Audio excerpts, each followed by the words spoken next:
오늘부터 리부트라는 시리즈로 우리가 함께 말씀을 나눠보려고 하는데, 이 리부트 시리즈는 에스라 말씀을 중점적으로 우리가 한번 살펴볼 겁니다.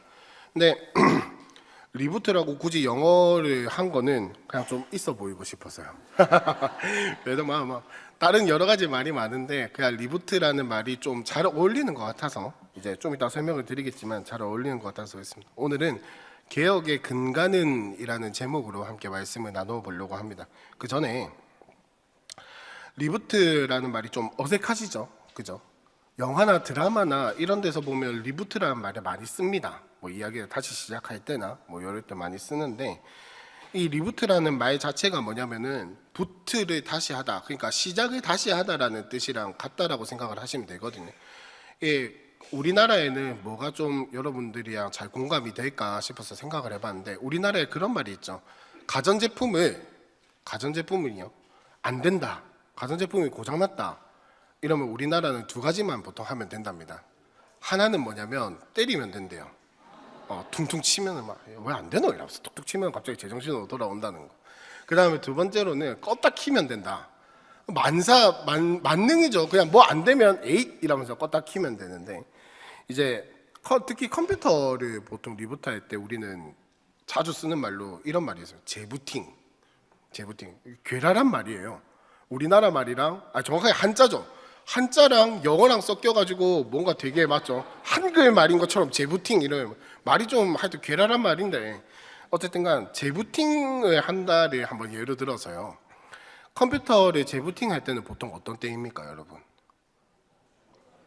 뭐가 안 될 때, 파란색 화면이 떴을 때, 혹은 뭐가 되다가 멈췄을 때, 아니면 뭔가 꼬였을 때 보통 재부팅을 많이 합니다. 그리고 껐다 키면은 단계가 어떻게 되죠? 끄면은 일단 컴퓨터 꺼지고 다시 켜면 어떻게 됩니까? 처음부터 다시 시작을 하죠. 부팅하면 뭐 이런 거 뭐죠? 복잡한 이야기는 생략하고 어쨌든 처음부터 다시 시작을 합니다. 그럼 내가 하고 있던 것들이 다 날아가 있고 우리는 눈물을 쏟으면서 하던 것들을 다시 해야 하고, 핸드폰도 마찬가지죠. 뭐 안 되면 껐다 키면은 어떻게 됩니까? 내가 쓰고 있던 카톡이 날아가 있다든지 뭐 이체하고 있던 것들이 다시 처음부터 다시 해야 하는 그런 건데, 여러분 재부팅을 하는 이유가 뭡니까? 다시 켜는 이유가 뭐야? 껐다 켜는 이유. 뭐가 꼬였으니까, 뭐가 안 되니까, 뭔가 엉켜 있으니까 껐다 켜서 어떻게 하는 겁니까? 아예 꺼버리고 처음부터 다시 시작을 하는 겁니다. 그렇다고 해서 안에 있던 것들이 뭐 다 없어지고 그런 게 아니에요. 다 없어지는 게 아니라 있던 것들을 다시 초기화시켜서 재정렬해가지고 최적화를 시켜 나가는 게 재부팅의 이유이고 원리인 거죠. 그래서 저는 오늘 우리가 이 에스라의 말씀을 가지고 우리의 신앙생활에 이런 것들이 계속해서 일어나야 한다는 걸 말씀드리고 싶어요. 우리의 삶도 마찬가지입니다. 우리의 신앙도 마찬가지예요. 우리는 잘하고 있다라고 여기고 우리는 옳다라고 여겨왔던 것들을 하나님 앞에서 비추어 보았을 때, 말씀 앞에서 비추어 보았을 때 우리가 정말 잘하고 있냐는 겁니다. 그래서 우리의 신앙은 늘 하나님 말씀 앞에서 초기화가 되고 다시 하나님께서 주신 것들로 말미암아 재부팅, 리부트가 되는 이런 과정들이 우리의 삶에서 늘 일어나야 한다는 점을 말씀을 드리고 싶은 거고, 이거를 우리가 성경에서 하는, 성경에 정확하게 단어가 잘 나오는 건 아니지만 우리는 성경을 보면서 이런 것들을 뭐라고 배우냐, 성경의 이야기 이런 것들이 나오면 뭐라고 배우냐면 개혁이라고 배웁니다. 개혁. 그래서 오늘 여러분과 나누고 싶은 말씀은 뭐냐면, 그러면 우리의 삶에 매일매일 개혁을 해야 하는데 이 개혁의 근간, 개혁의 이유, 목적 이런 거 말고요, 개혁의 가장 기초가 무엇인가를 우리가 오늘 말씀을 통해서 한번 나눠보고 싶습니다. 그래서 첫 번째로 이 에스라의 말씀을 깊이 이해하기 위해서는요, 포로기한의 역사를 조금 알아야 합니다. 포로기한의 역사를 조금 알아야 하는데 좀 지루할 수 있습니다. 그냥 성경 공부한다 생각하시고 졸리면 잠깐 뭐 이렇게 저기 딴 나라 갔다가 다시 돌아오시고 그러지 마시고 집중해서 잘 들어주세요. 진짜로 에스라의 말씀을 깊이 이해하기 위해서는 이 포로기한의 역사를 좀 알아야 하는데, 포로기한이 있으면 뭐가 있다는 겁니까? 포로 시대, 포로 생활을 하고 있었다는 거죠. 포로가 되었으니까 포로 기한을 하는 거잖아요. 자, 그러면 이스라엘 백성이 어쩌다가 포로가 됐냐? 역사를 한번 되짚어 봅시다. 자, 아주 멀리 가서요. 성경에서, 구약 성경에서 역사서라고 하는 것은 어디부터 시작하는지 혹시 아시나요? 아리까리 하시죠? 여호수아부터 역사서라고 하는 지점이 시작이 되는데, 여호수아 때부터 사사기, 룻기, 사무엘, 상하 뭐 이렇게 쭉쭉쭉쭉 흘러갑니다만은, 자, 이스라엘 역사에 잠깐만 되짚어 봅시다. 여호수아서에 보면은 어떤 이야기가 나오게요? 가나안 정복 전쟁 이야기가 나옵니다. 사사기에서는 그 정복한 땅에서 살아가는 이야기가 나와요. 근데 사사기에서 어떻게 산다고 표현을 하게요? 지 쪼대로 살았더라. 지 하고 싶은 대로 다 해먹고 살았더라. 이런 이야기가 사사기의 주된 내용입니다. 근데 그게 고쳐졌게요, 안 고쳐졌게요? 안 고쳐졌어요. 그래서 결론 내린 게 뭐냐면, 우리도 왕이 있어야 하는구나. 왕을 주십시오 라고 하면서 왕이 세워진 이야기가 어디에 나오는 거냐면 사무엘 상하에 나옵니다. 자, 봅시다. 그렇게 해서 왕이 누가 세워졌습니까? 제일 첫 번째 왕 사울, 그 다음 다윗, 그 다음 솔로몬, 그 다음에는요 여로보암, 르호보암 이렇게 나뉘는 것 같은데 뭐 북이스라엘 남유다인가요? 자, 보세요. 솔로몬 이후로 왕이 두 개로 짜게져 가지고 북이스라엘 남유다가 세워집니다. 자, 요것 또한 자기네들이 원해서 한 거예요. 뭐 깊게 들어가면은 한도 끝도 없고 간단하게만 넘어갈게요. 하여튼 그렇게 나뉘어졌어요. 그리고 북이스라엘은 누구의 길을 따라갔다고 성경에서 이야기를 하게요? 여로보암의 길을 따라갔다라고 이야기를 하거든요. 이 말은 성경에서는 굉장한 쌍욕입니다. 뭐냐면은 예수 믿으면서 점이나 보는 놈, 약간 요런 뜻, 뭐 요런 뜻이라고 생각을 하고, 예수 믿으면서 사구제 드리는 놈, 약간 요런 느낌. 예. 근데 남유다라고 해서 잘했냐? 그건 또 아니라는 거죠. 오락가락을 했어요. 오락가락은 했지만 그렇다고 잘 살았다라고 말 못하겠습니다. 왜 갑자기 역사를 이렇게 쭉 읊냐? 포로로 잡혀갔던 이 상황들이 어떻게 된 거냐면은, 결국 결론부터 말씀드리면, 나중에도 말씀드리겠지만 결론부터 말씀드리면 하나님 앞에 꺾이지 않아서 그래요. 하나님 앞에 꺾이지 않아서 그래요. 하나님이 분명히 돌아오라라고 말씀하셨음에도 불구하고 그들의 고집과 그들의 아집과, 아니 사사기 뭐 이때 아니라 처음부터 이어져 오던 그 이스라엘 백성의 완고함, 인간의 완고함 때문에 하나님 앞에 꺾이지 않았기 때문에 이 결과가 났다라는 겁니다. 그래서 북이스라엘이 몇 년에 멸망당했게요? BC 723년? 2년. 그 다음에 남유다는 BC 586년에 멸망을 당했죠. 북이스라엘은 아수르라는 나라에 의해서, 그러니까 서양사에 따르면 아시리아에 의해서 멸망을 당했고, 남유다는 바벨로니아에 의해서 멸망을 당했는데, 남유다가 조금 더 늦죠. 그죠? 남유다가 조금 더 늦게 멸망을 당했고, 포로로 잡혀간 건 북이스라엘이 아니라 남유다 사람들이었습니다. 그럼 북이스라엘 사람들은 어떻게 됐냐? 아수르라는 나라한테 잡아먹혔다고 했잖아요. 이 아수르의 정책은 뭐냐면, 포로들과 아수르 나라 원국가 사람들이 같이 섞여서 사는 거였어요. 그러니까 이게 나중에 섞여가지고 어떻게 되냐면, 신약 성경에 보면 사마리아 여인, 우리 금요일날 설교 들었던 사마리아 여인 기억나시죠? 이 사마리아 사람들이 된 거예요. 섞여가지고.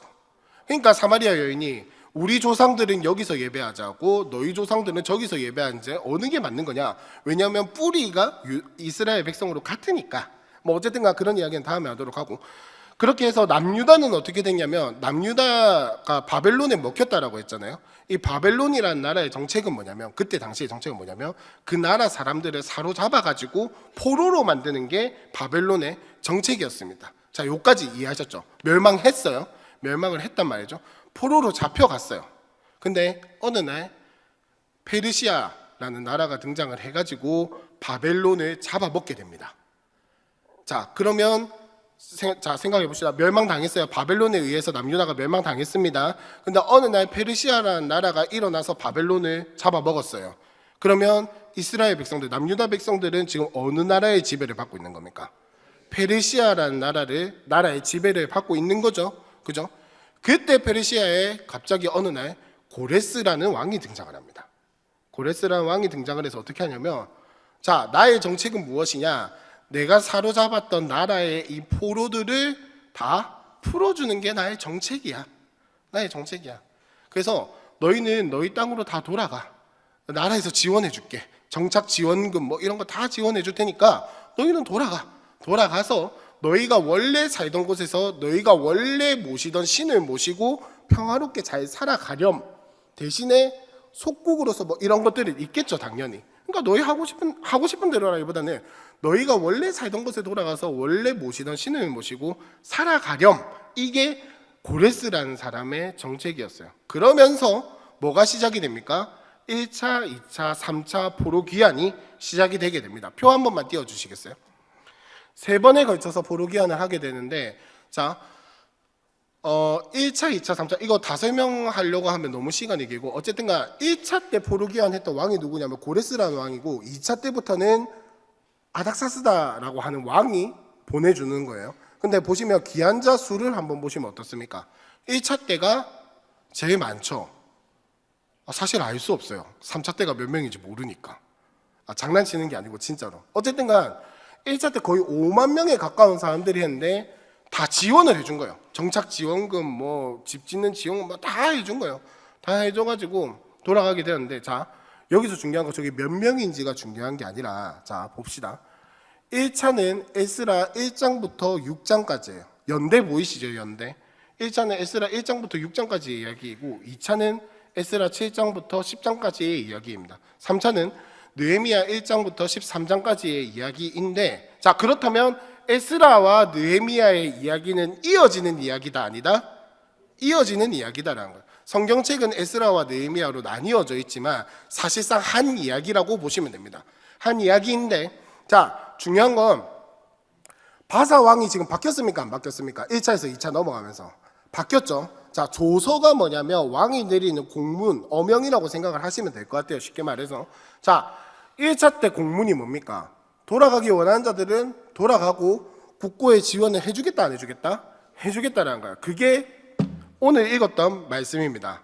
에스라 1장 1절부터 4장까지의 말씀. 잠깐 킵해두고 2차로 넘어가면 아닥사스다라는 왕이 나타나는데, 바사왕 그 앞에 있었던 고레스라는 왕의 이거를 다 인정을 해주지는 않았거든요. 그러니까 막 주변에서 이 이스라엘이 돌아갔을 때 주변 나라에서 민원이 들어오니까 이스라엘이 하는 것들을 막 막았었단 말이에요. 하지 마라, 누구 분란 일으키지 마라, 이렇게 한 적도 있었는데, 그때 하나님께서 고레스의 공문을 남아있게 하셔가지고 이 공문을 보고, 봐라 이스라엘 백성들이 가는 거예요. 봐라 옛날에 이렇게 공문이 내려오지 않았냐, 우리 인정해줘야 한다, 이런 식으로 이야기가 흘러갔던 게 2차와 3차 포로 귀환입니다. 근데 요것도 사실은 잘 모르셔도 돼요. 아시면 너무 좋지만은 잘 모르셔도 됩니다. 근데 중요한 건요, 제일 밑에입니다.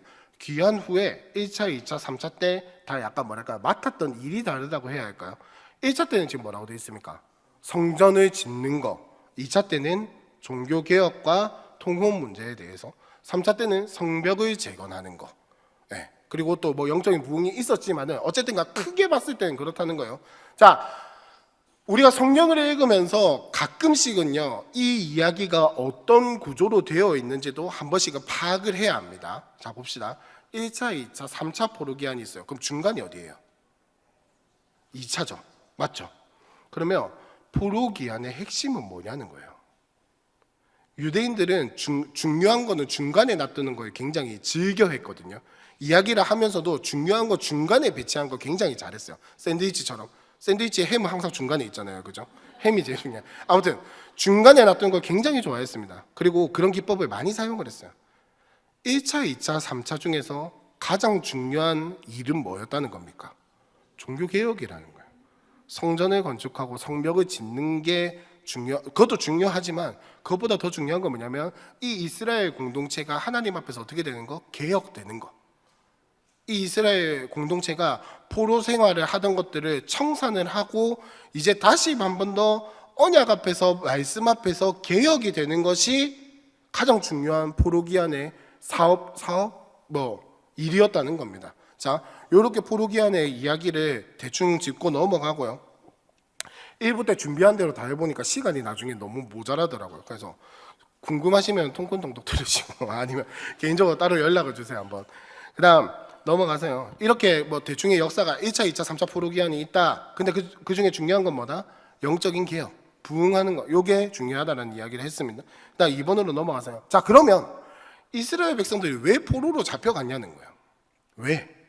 왜 포로로 잡혀가서 돌아오는 이 짓을 해야 했냐는 겁니다. 생각을 한번 해봅시다. 안 잡혀가도 되잖아요. 하나님이 그냥 좀 개혁을 해주시고 안 잡혀가도 되는 거였잖아요.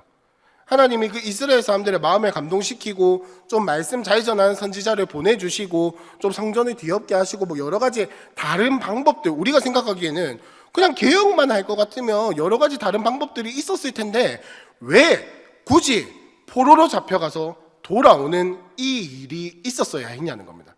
왜 포로로 잡혀가서 모든 것들이 다 폐허가 되고 다시 짓는 이 일이 있었어야 했냐는 거죠.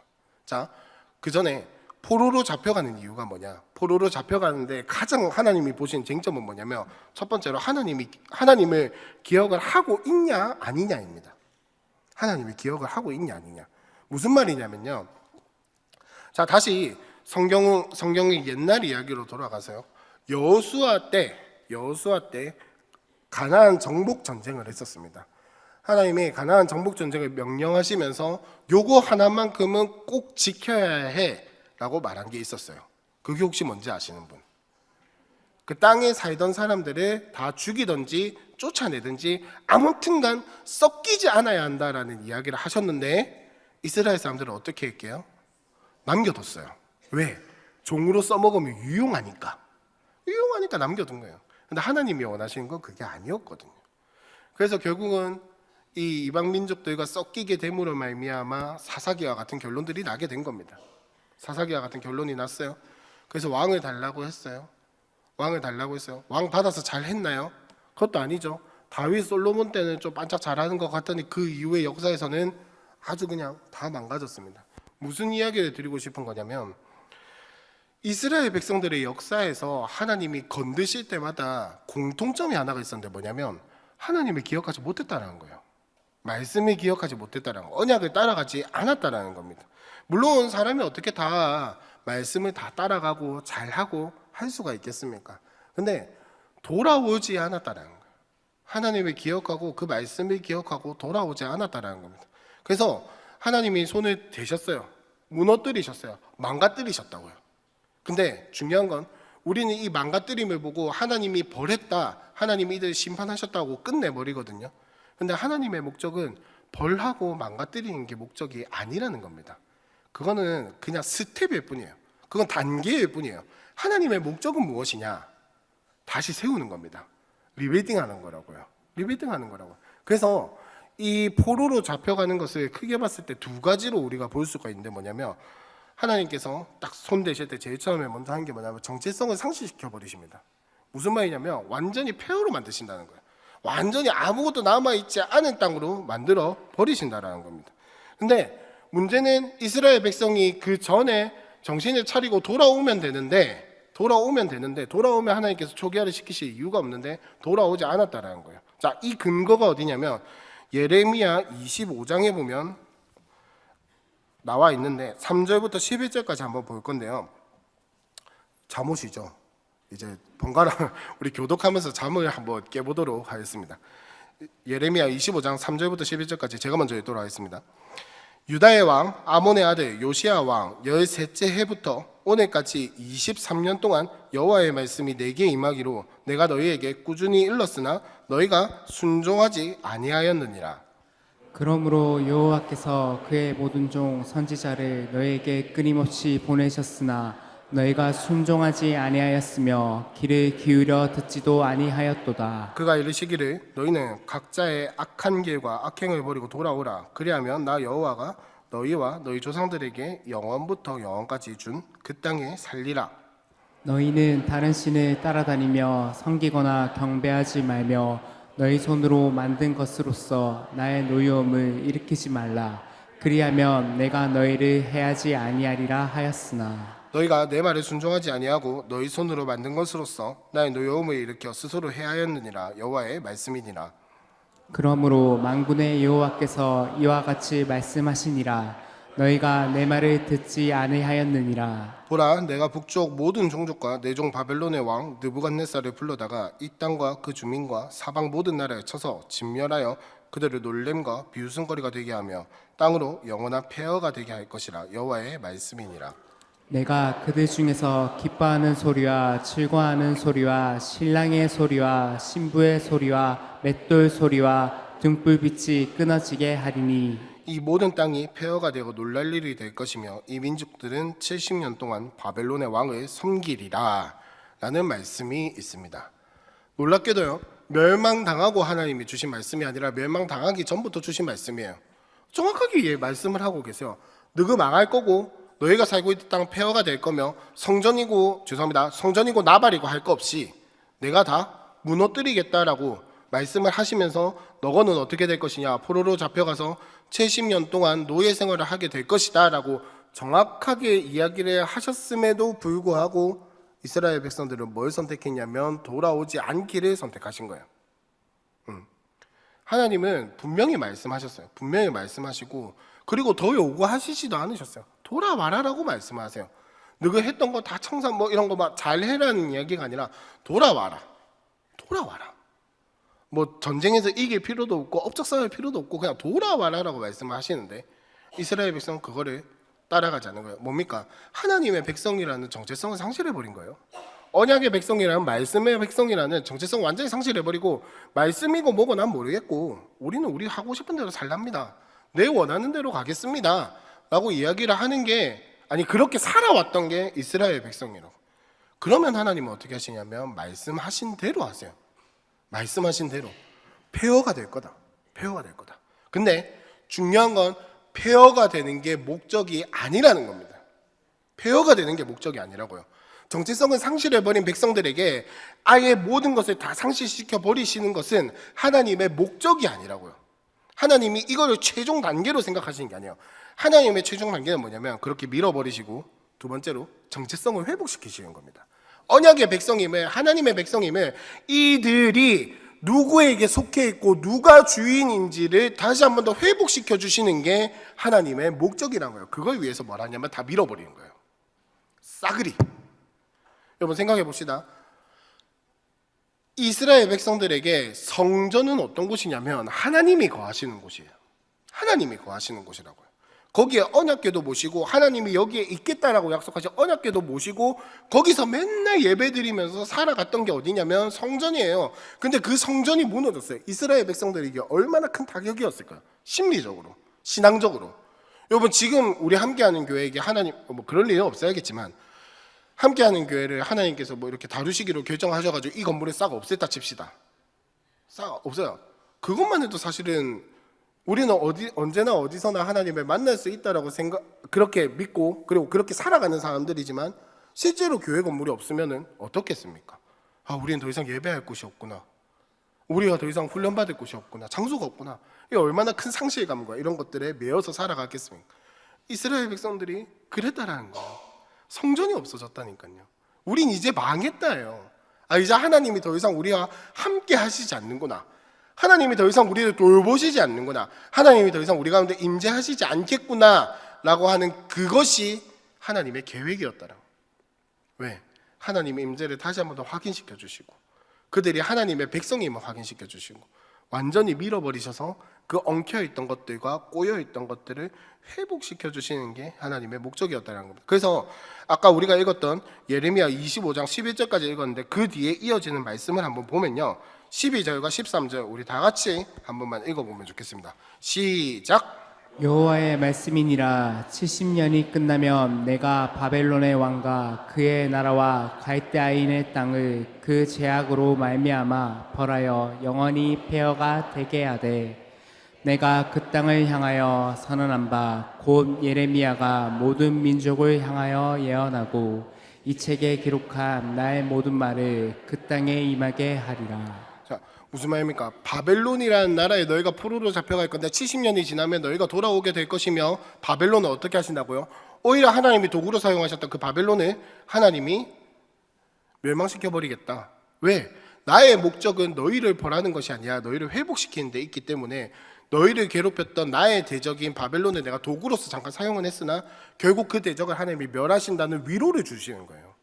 위로를 주시는 거예요. 그러고 나서 또 하시는 말씀이 뭡니까? 내가 너희에게 말한 모든 것들이 다 성취가 되게 하겠다라고 했는데 예레미야의 말씀은 여기서 끝나는 게 아니고요. 예레미야 29장 10절에 보면 이런 말씀이 있습니다. 여호와께서 이와 같이 말씀하시니라. 바벨론에서 70년이 차면 내가 너희를 돌보고 나의 선한 말을 너희에게 성취하여 너희를 이곳으로 돌아오게 하리라. 너희가 지독하게 말을 안 들어서 너희가 나를 떠나서 정체성을 상실해 보여서 내가 너희의 모든 것들을 다 폐허로 만들어버리고 밀어버리고 70년 동안 바벨론으로 잡혀가서 살게 하겠지만 나의 목적은 거기서 끝나지 않는다. 나의 계획은 거기서 끝나는 게 아니다. 거기서 70년 동안 초기화를 시키고 나를 다시 기억하게끔 해서 다시 돌아와서 너희가 원래 하나님을 섬기던 그 모습대로 리부트되어서 개혁되어서 다시 한 번 더 여호와의 백성으로, 언약의 백성으로, 하나님의 백성으로 살아가게 하겠다라는 것이 하나님의 계획이라는 거예요. 초기화는 단계일 뿐입니다. 다시 한 번 더 내가 살아나기 위한, 다시 한 번 더 내가 쓰기 위한 단계로서 하나님이 뭘 하시냐면 초기화를 시키시는 거예요. 그리고 다시 돌아오게 하시죠. 하나님의 목적은 거기에 있다라는 겁니다. 그러니 이스라엘 백성에게는 소망이 있을 수밖에 없죠. 소망이 있을 수밖에 없죠. 우리도 마찬가지입니다. 저 언약의 백성으로 살아가는, 예수 믿고 살아가는 우리 모두에게도 하나님께서 동일한 약속을 하시는 줄로 믿습니다. 여러분, 그렇기 때문에 우리의 삶에서는 매일매일 개혁이 일어나야 하는 거예요. 잘못했으니까 뭐 벌받, 그런 이야기가 아니고 하나님 말씀을 기억하고 언약을 기억하고 언약을 따라 살아가며 매일의 삶을 말씀 앞에서 비추어 보며, 아, 나의 엉킨 것들이 보이고 나의 말이 갑자기 생각이 안 난다. 엉켜버리고 꼬여있던 것들이 보임으로 말미암아 하나님 앞에 이걸 내어놓고 다시 풀 수밖에 없는 거예요. 여태까지 내가 잘 해왔지만 엉켜있는데 어떡할 거예요? 풀어야죠. 여태까지 내가 업적을 쌓아왔어요. 근데 꼬였어. 어떻게 해야겠습니까? 풀어야죠.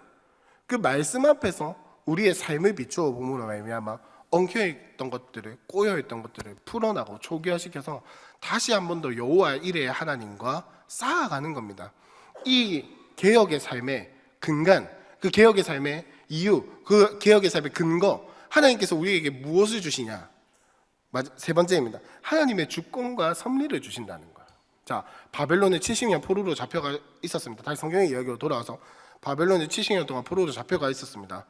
그들에게 무슨 재산이 있었을까요? 성전을 지을 만한 재산이 있었을까요? 성전을 지을 만한 능력이야 있을 수 있겠지만은 가진 게 소나기에 아무도 없었을 겁니다. 돌아가지도 못해. 심지어 참 웃긴 건 뭐냐면, 하나님의 주권은 뭐냐면은 하나님께서 이 세상의 주인이시기 때문에 뭐든지 도구로 사용하시는 거예요. 예수 믿는 사람이든 예수 안 믿는 사람이든 상관없이 도구로 사용하시는 거예요. 자, 오늘 말씀을 눈으로 한 번 더 다시 보시면요, 바사 왕 고레스란 말이에요. 바사 왕 고레스, 페르시아 왕 고레스가 하늘의 하나님 여호와를 인정하고 너희의 하나님 여호와를 섬기라라고 보내주고 있습니다. 근데 이게 당시로서는 굉장히 파격적인 행보란 말이에요. 고대 금동 문헌집이라 아넷이라는 게 있는데, 거기에 이 고레스가 이스라엘 백성들뿐만 아니라 다른 포로로 잡혀온 속국들에게 보낸 공문이 기록이 되어 있습니다.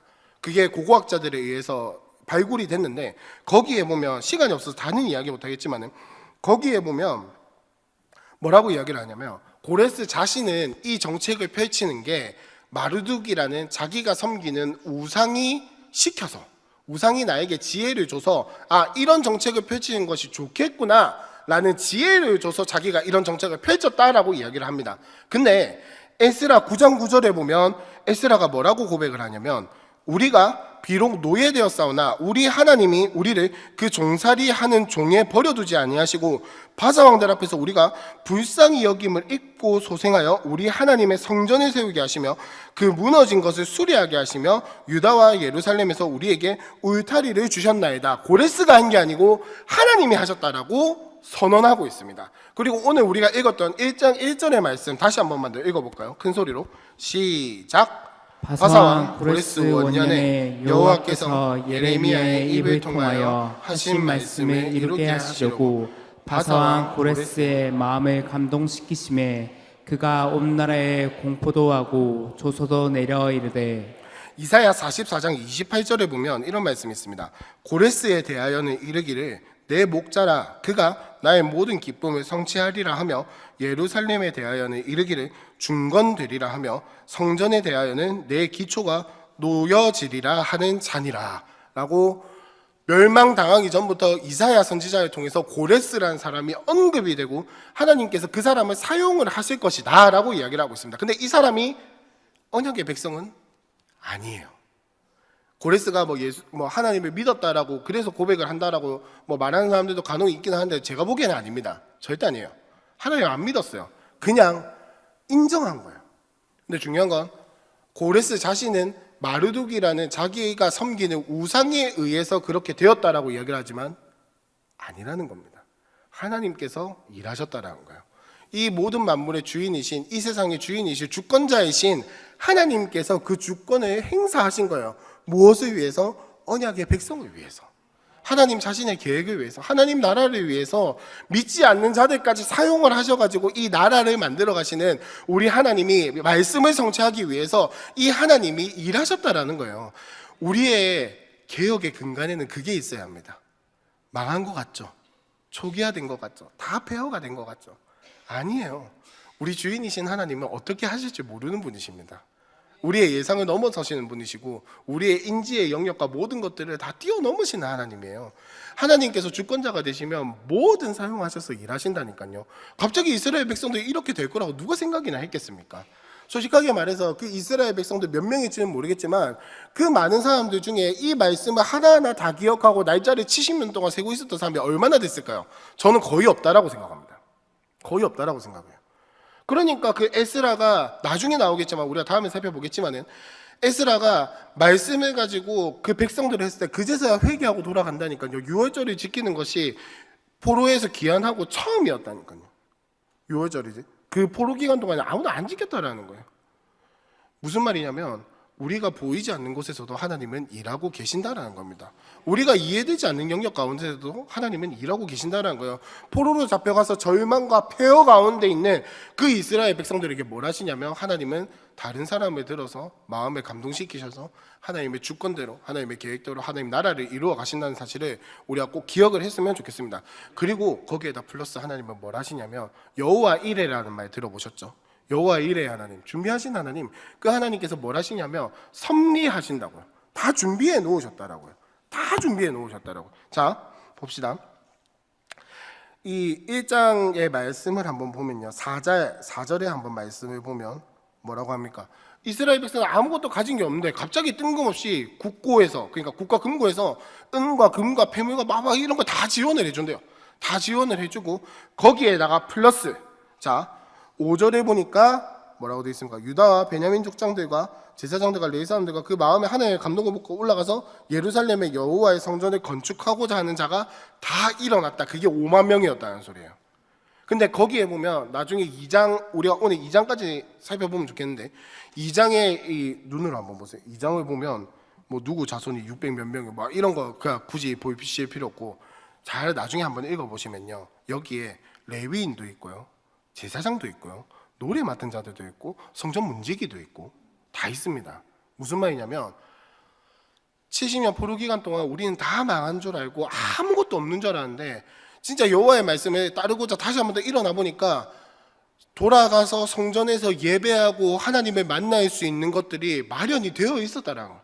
하나님이 그 끈을 절대 놓치지 않으셨다라는 겁니다. 그 70년의 포로 기간 동안 아무것도 없는 줄 알았는데 하나님께서 일하시니까 준비해 놓은 것들이 보이고 예비해 놓은 것들이 보이고 그리고 다시 1장으로 돌아가세요. 그 6절부터 11절까지 말씀을 보시면 지금 바산 고레스가 성전에 필요한 물건들을 막 꺼내준단 말이에요. 성전에 필요한 물건들을 꺼내주는데 여기서 국고라고 되어 있는데 정확하게 말씀드리면요. 이때 당시의 문화가 어떤 게 있었냐면 예를 들어서 A라는 나라와 B라는 나라가 싸웠어요. A가 이겼어. 근데 B라는 나라에서 뭔가 이제 돈이 될 만한 것들을 챙길 거잖아요. 그러다가 보면은 분명히 종교적인 것들이 분명히 있었을 거란 말이죠. 그럼 그거를 다 팔아치우거나 녹이거나 하는 게 아니라 그걸 그대로 들고 와서 A라는 나라의 신전이나 창고에다가 진열해 놓습니다. 왜게요? 우리의 신이 그만큼 대단하다라는 거예요. 전리품으로서 쫙 진열해 놨다는 거예요. 무슨 말이냐면 이스라엘 백성이 점령을 당할 때 느부갓네살 왕, 원래는 느부갓네살 왕이었죠. 바벨론의 왕 느부갓네살이 성전에 있는 기물들을 다 뭐 이렇게 한 게 아니라 다 가져왔단 말이에요. 그게 보관이 되어 있었다라고. 페르시아로 넘어왔는데도 그게 똑같이 보관이 되어 있었다라고. 그러면서 나가는 길에 어떻게 되는 겁니까? 다 받아온 거예요. 근데 그냥 그것만 받아왔습니까? 아니죠. 은금과 폐물과 나중에 2장 끝에 보면은 돌아가서 성전 짓자 이러니까 이 사람들이 일어나가지고 자기의 것들을 막 헌신한단 말이에요. 거기에 보면 제사장 의복 100벌도 있어요. 자기의 것들을 막 헌신한단 말이에요. 무슨 말입니까? 섭리하시는 하나님께서 이것들을 준비해 놓으셨다는 거예요. 섭리하시는 하나님께서 절대 허투름이 없이 어느 것 하나도 모자람이 없이, 우리는 다 초기화된 줄 알고 모든 것이 다 망가진 줄 알고 다 폐허가 된 줄 알았는데 아니었다는 거예요. 준비해 놓으신 하나님이, 예배해 놓으신 하나님이, 여호와 이레의 하나님이, 섭리하신 하나님이 단 하나도 허투루 두지 않으시고 일하셨다라는 거, 준비하셨다라는 거. 우리는 이걸 믿고 살아가야 하는 거예요. 그러니까 하나님 앞에서 초기화가 되는 게 당연히 두렵고 떨리긴 하지만 무서울 필요는 없는 거예요. 왜? 하나님의 목적은 없애버리는 게 목적이 아니라 내가 다시 한 번 더 언약의 백성으로 살아가는데 그 목적이 있기 때문에 우리는 그걸 믿고 살아가요. 그래서 언약의 백성이에요. 하나님이 그걸 말씀에다가 다 기록해 놓으셨고 수많은 역사들을 통해서 이스라엘 백성들의 이야기를 통해서 준비해 놓으셨다는 거죠. 그래서 이 것들을 보면 전적인 하나님의 은혜로 될 수밖에 없다라는 것이 무엇을 통해서 드러나냐면, 자, 잘 봅시다. 출애굽기 12장 35절과 36절에 보면 이런 말씀이 있습니다. 이스라엘 자손이 모세의 말대로 하여 애굽 사람에게 은금 패물과 의복을 구하매 여호와께서 애굽 사람들에게 이스라엘 백성에게 은혜를 입게 하사 그들이 구하는 대로 주게 하심으로 그들이 애굽 사람의 물품을 취하였더라 라고 출애굽 당시의 상황을 기술하고 있습니다. 오늘 읽었던 말씀과 굉장히 비슷하지 않습니까? 돌아가게 하는데 그냥 돌아가게 한 게 아니라 여호와께서 은혜를 입게 하사 그들에게 은금 패물과 이런 것들을 주게 하셨어요. 그리고 이스라엘 백성들도 광야에 나가서 모세가 시내산에서 언약을 받고 성막을 짓자고 할 때 똑같은 반응을 보이고 있습니다. 이 성전을 짓고자 하는 똑같은 반응. 무슨 반응이냐? 애굽에서 나오면서 이것들을 다 받아왔잖아요. 이 받아온 것들을 다시 내어놓는 거예요. 하나님 앞에 다시 내어놓는 거예요. 뭐냐? 이 포로에서 귀환하는 것이 그냥 단순히 귀환하는 게 아니라 하나님께서 전적인 은혜로서 다시 한 번 더 출애굽하심을 보여주시는 거예요. 출애굽 시켜주시면 무슨 말이냐면, 출애굽이라는 뭐 이런 형태를 말하는 게 아니라 하나님께서 전적인 주권과 섭리하심과 하나님의 전적인 은혜로서 그 백성을 건져내시는 것, 하나님이 그 백성을 잊지 않으시고 버리지 않으시고 포기하지 않으시고 그 죄된 것 가운데, 포로된 것 가운데, 어려움 가운데에서 건져내신다라는 것을 똑같이 출애굽과 비슷하게 묘사를 함으로 말미암아 알려주고 있는 거예요. 이 포로기한은 우연히 이루어진 일이 아니라는 겁니다.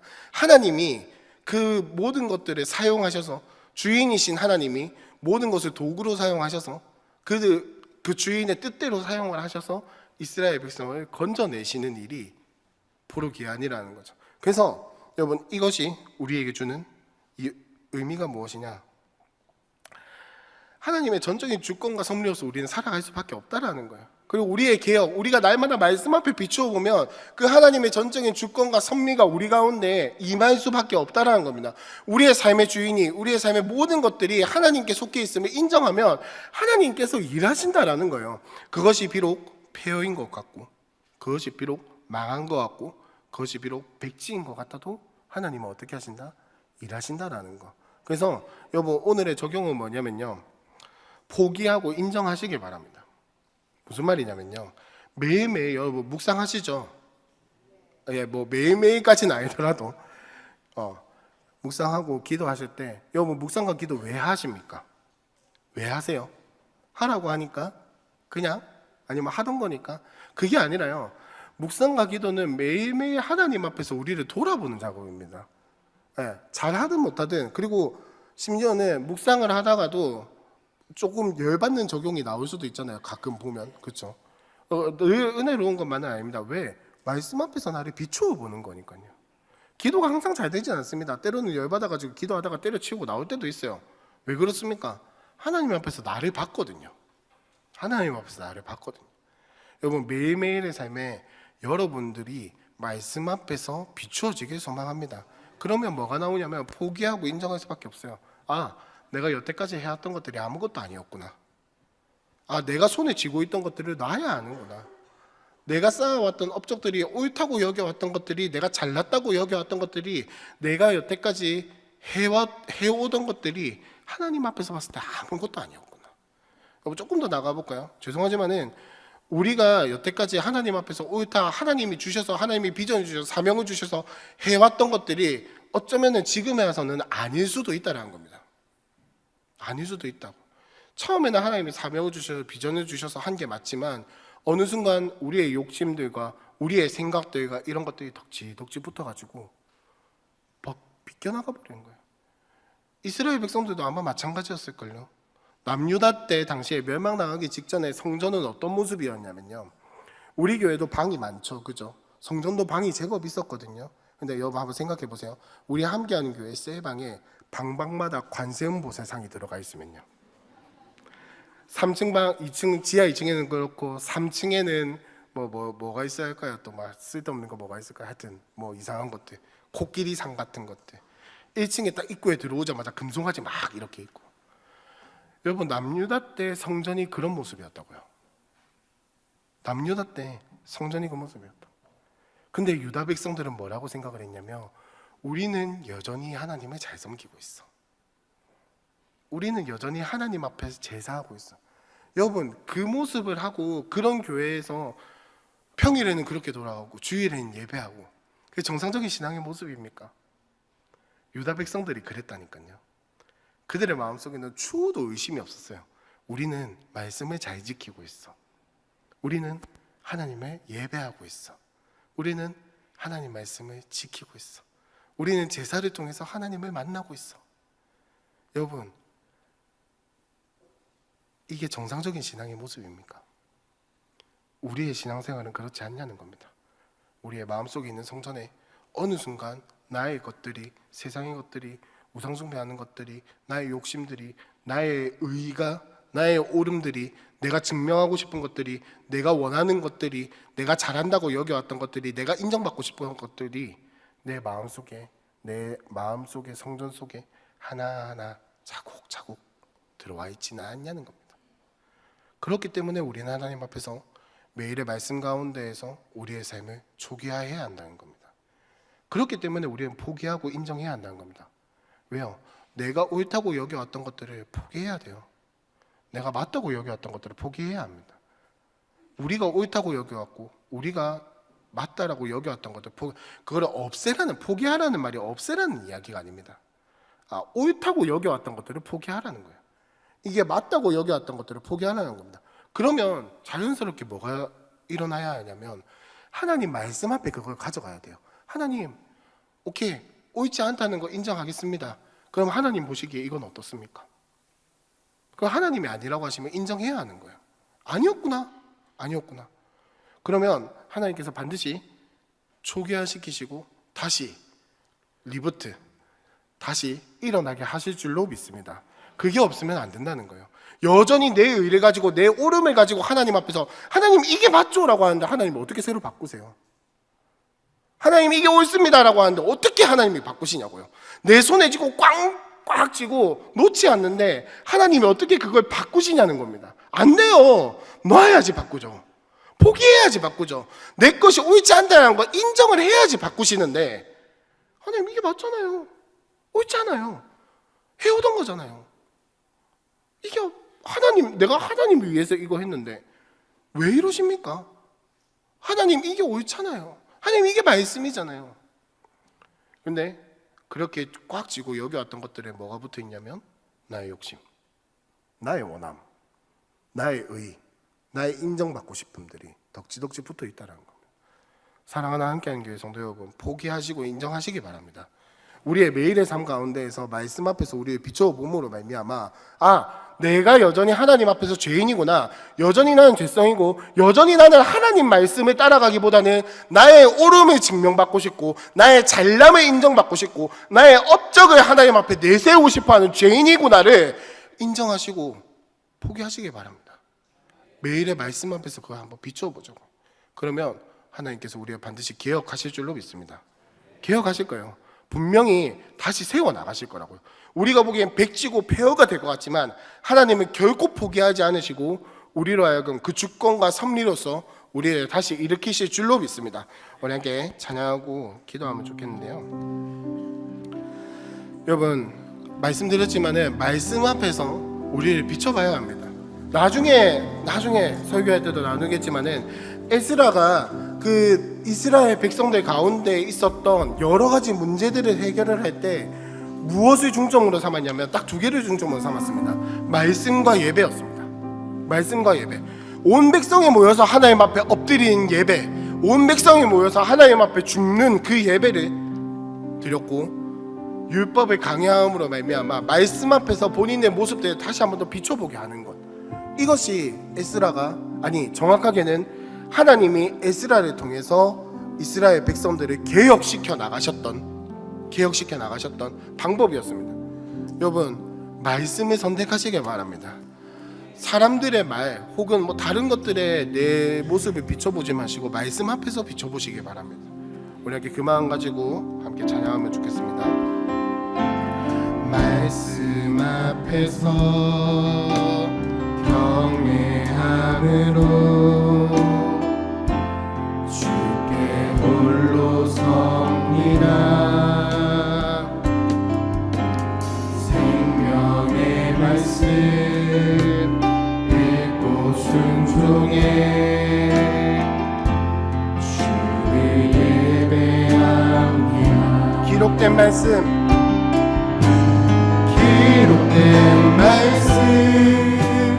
힘이 있어서 진리로 우리 거룩해 하며 거룩한 말씀 세세 영원히 복음이 되어 지금도 우리에게 말씀하시네. 하나님 말씀에 두려워 떠는 자, 그 말씀에 생명을 거는 자, 한 사람 찾으시니 주님의 약속을 믿어. 하나님 말씀에 인생을 거는 자, 순종하며 주 따라가는 자, 영원한 하나님 나라 이뤄갈 주의 교회여 우리 한번 같이 나갑시다. 하나님 말씀에 두려워 떠는 자, 그 말씀에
함께 들은 말씀 가지고 한번 기도하며 나아갔으면 좋겠습니다. 하나님, 내가 그 사람이 되겠습니다.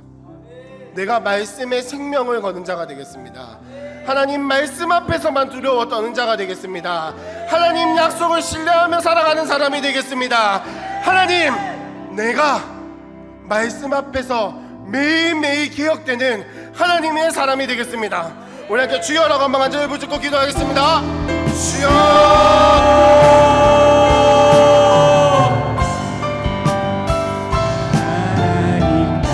주님, 우리 인생 가운데 하나님의 말씀을 주셔서 감사합니다. 지금도 하나님의 말씀을 통해서 말씀하시고, 지금도 우리 가운데 하나님 말씀을 주시고 약속을 이어가게 하시고, 이 언약 가운데서 살아갈 수 있는 언약의 백성이 되게 하나님의 백성이 되게 해주시며 감사합니다. 주님, 우리가 이 말씀의 생명을 가진 자가 되기 원합니다. 하나님, 이 말씀만을 두려워하고 이 말씀 앞에서 살아가는 자가 되기 원합니다. 성령 하나님, 우리의 삶을 매일매일 말씀 앞에 비춰보게 하시고 하나님 개혁되게 하여 주시고, 우리가 가지고 있는 것들을 인정하고 포기하며 주님 하나님 앞에 내려놓으며 하나님 우리의 것들을 다 포기하고 다 맹창하고 하나님께서 세워가시는 것들을 하나님께서 보러가시는 것들을 경험하며 하나님 그것을 붙들고 살아갈 수 있는 은혜를 허락하여 주시옵소서. 주님, 우리 인생 가운데 하나님 말씀하여 주님 그 말씀으로 살아가는 하나님 감사를 드리가 주시고, 주님 그 말씀으로 하여야만 여호와의 이름 하나님 정말 성령서 우리 함께 하신 하나님의 바라보는 은혜를 허락하여 주시옵소서.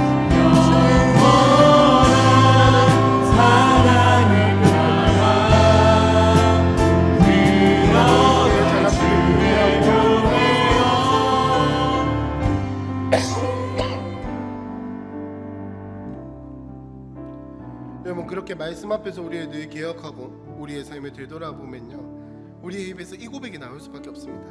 하나님, 나는 아무것도 아니었군요. 내가 여태까지 해왔던 것들, 내가 여태까지 하나님 앞에 내세웠던 것들, 아니 뭐 옳다고 여겨왔던 것들 아무것도 아니었습니다. 주님, 이제는 내가 사는 것이 아니라 오직 예수의 생명으로 살기 원합니다.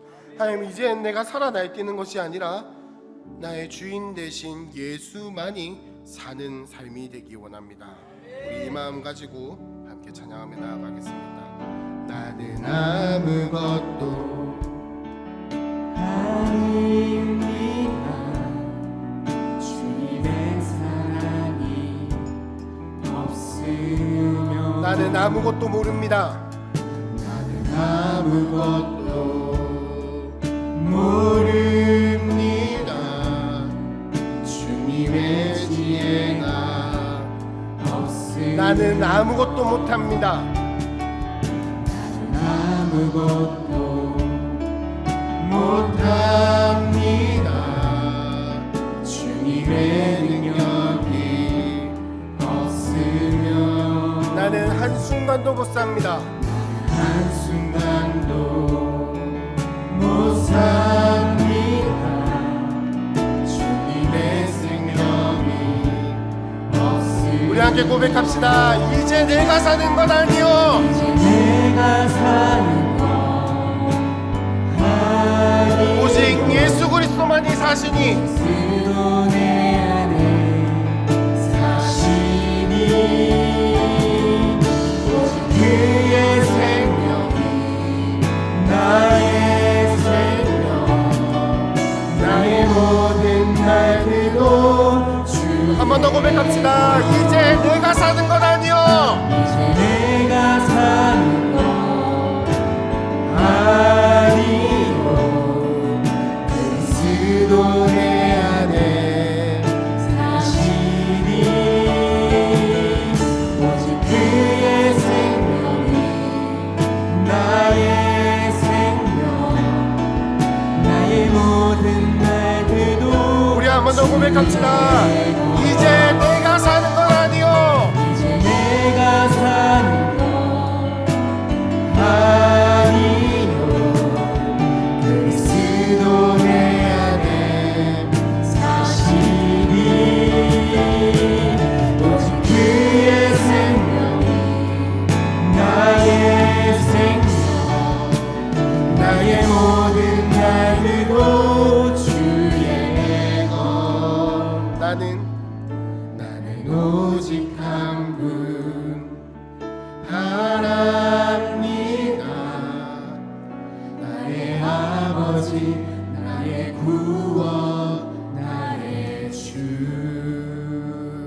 여러분 그렇게 살아간다 하더라도 사실은요 불안하고 두렵고 떨릴 때가 있습니다. 이스라엘 백성들이 아무리 개혁하고 돌아섰다 하더라도요 에스라 때만 해도 주변 나라들이 얼마나 괴롭히고 뭐라 했는지 모릅니다. 개혁하고 돌이켰음에도 불구하고 여전히 그 백성들 가운데 해결되지 못한 죄들이 남아 있었습니다. 그러나 괜찮습니다. 우리가 매일매일의 삶을 정말로 하나님 앞에서 하나님의 주권을 인정하고 하나님의 섭리하심을 인정하며 나의 죄성을 인정하고 나의 못남을 인정하고 나의 실패를 인정하고 나의 꼬여있음을 인정하고 포기하고 살아간다면 하나님이 반드시 그 언약의 말씀에 기록된 대로 우리를 회복시켜 주실 줄로 믿습니다. 우리 그 약속의 말씀을 함께 정말 간절히 사모하고 믿는 마음으로 함께 찬양하면 좋겠습니다. 주의 확실한 약속의 말씀 듣고 주만 믿으면 구원을 얻으리. 할렐루야 할렐루야 할렐루야. 내가 예수를 믿어 그의 흘리신 피로 내 죄 씻었네. 할렐루야 할렐루야. 내가 예수를 믿어 그의 흘리신 피로 한 번 더 찬양합시다. 주의 확실한 약속의 말씀 듣고 주만 믿으면 구원을 얻으리라. 할렐루야 할렐루야. 내가 예수를 믿어 그의 흘리신 피로 내 죄 씻었네.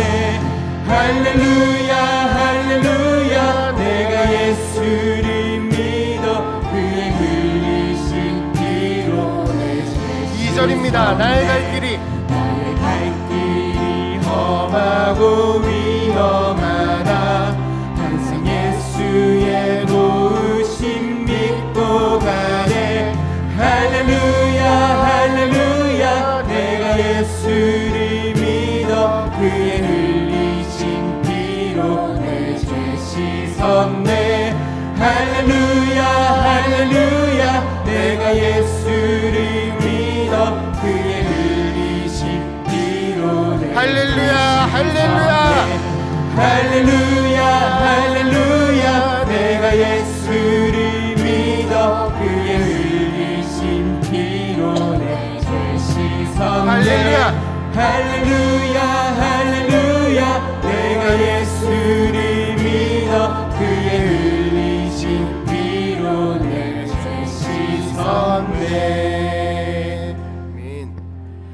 하나님 감사합니다.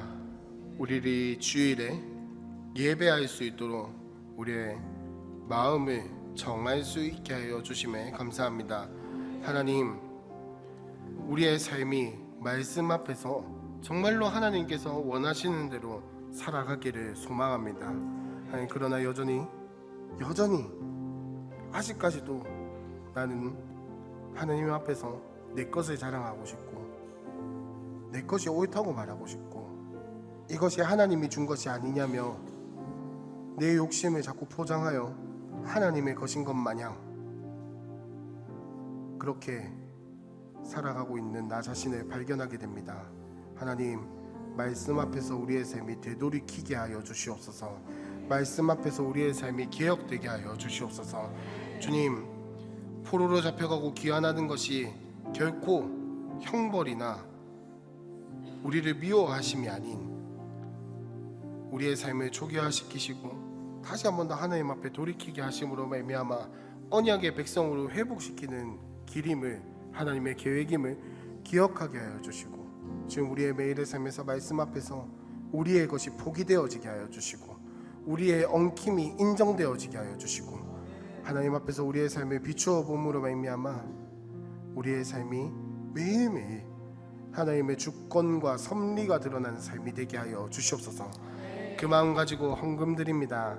하나님, 물질 드린 손기회에 성령 하나님께서 함께하여 주셔서 11조로 감사로 주일로 또 여러 가지 기타 목적 헌금과 감사의 제목들로 올려드린 이 헌금, 하나님이 주권자이심을 고백하는 헌금이오니 성령 하나님 함께하여 주시고 이 헌금이 쓰이는 곳에 하나님의 나라와 영광이 드러나게 하여 주시고 헌금을 드린 손길 또한 하나님의 영광만이 드러나고 예수의 생명으로 살아가는 인생이 되도록 주님 인도하여 주시옵소서. 원금 각처에서 각자의 사정으로 함께하지 못한 이들 가운데에도 동일한 복을 허락하여 주시옵소서. 모든 것 예수님의 이름으로 기도합니다. 아멘. 지금은 우리 주 예수 그리스도의 은혜와 하나님의 사랑과 성령님의 인도하심이 말씀 앞에서 날마다 자신의 삶을 기억하며 정말로 언약의 백성으로 살아가길 원하는 모든 이들에게 지금부터 영원토록 항상 함께 있을지어다. 아멘.